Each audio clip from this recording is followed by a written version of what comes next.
Next up, we have Rosenlund, who is a determined, beautiful presence inside and out and a strong, consistent friend to all. Ellen? If you would have told me 6 years ago that I would be in boarding school in Tennessee, baffled would be an understatement. 6 years ago, I had just moved from Texas to Georgia.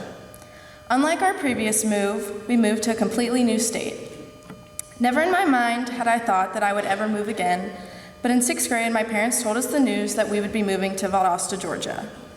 Many of you have probably driven through Valdosta on your way to the beach. As Dr. Kaysen put it one day in class, it's a place where you stop to go to the bathroom before you finally get to the beach, which he's not wrong. My world was absolutely crushed by this news. I felt like my whole plan for life had been ruined. Even at 12, I had dreamt of graduating with these people and was looking forward to keeping growing up together. I felt like I wasn't in control of my life. I didn't understand why I was being put through this once more. All I remembered from the last move was how much pain it caused everyone around me. I didn't want it to be like that this time, so I decided to be positive and make the most out of my situation. My dad always told me to control the things I can control and not worry about the things that I couldn't. So that's what I did. I also believed that there was a plan for my life and there was so much good waiting for me out there. That positive attitude slowly trickled away the first time I visited the new place I would be living. To say it simply, it definitely wasn't Texas. I was not expecting to have as big of a culture shock as I did. I was used to having older people have thick accents in Texas, but in South Georgia, kids had even thicker accents.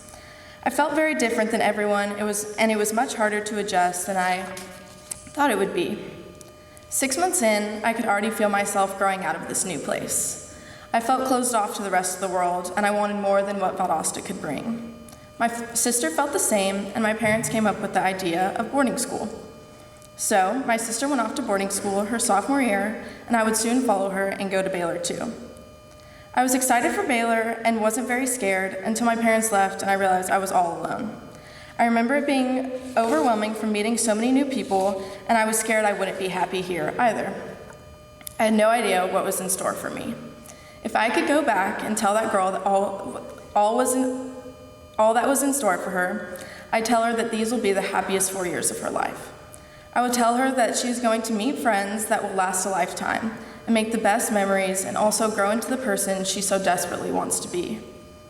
I would tell her that living on campus will be filled with fun and so many adventures, like having my life flash before my eyes because Lee decided to catapult a rock at my window while I was trying to read, and also being woken up by Lee early on a Saturday morning freshman year saying it was snowing and that I needed to get up immediately because we were going sledding. I would tell her that all the pain and loss that she had experienced would all be worth it because now I wouldn't trade the life I have for anything. I believe that everything happens for a reason. People change so you can learn to let go.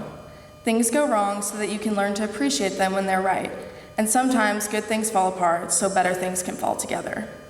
So if you're going through something hard, like not going to the college you want, or losing someone or something in your life, know that there is so much good waiting for you out there and that better things will fall together soon. Know that God, the universe, or whatever you may believe in, has a plan for you and it is filled with good. I wanted to end my senior speech by thanking my dorm parents and my teachers for helping me every step of the way. I want to thank my dorm sisters for being my family, and I especially want to thank my mom and dad. Mom, thank you for sacrificing everything for me to come to Baylor and making sure that I was always happy and given every opportunity. Dad, thank you for believing me every step of the way and always being my biggest cheerleader. And Baylor, thank you for the best 4 years ever. Thank you.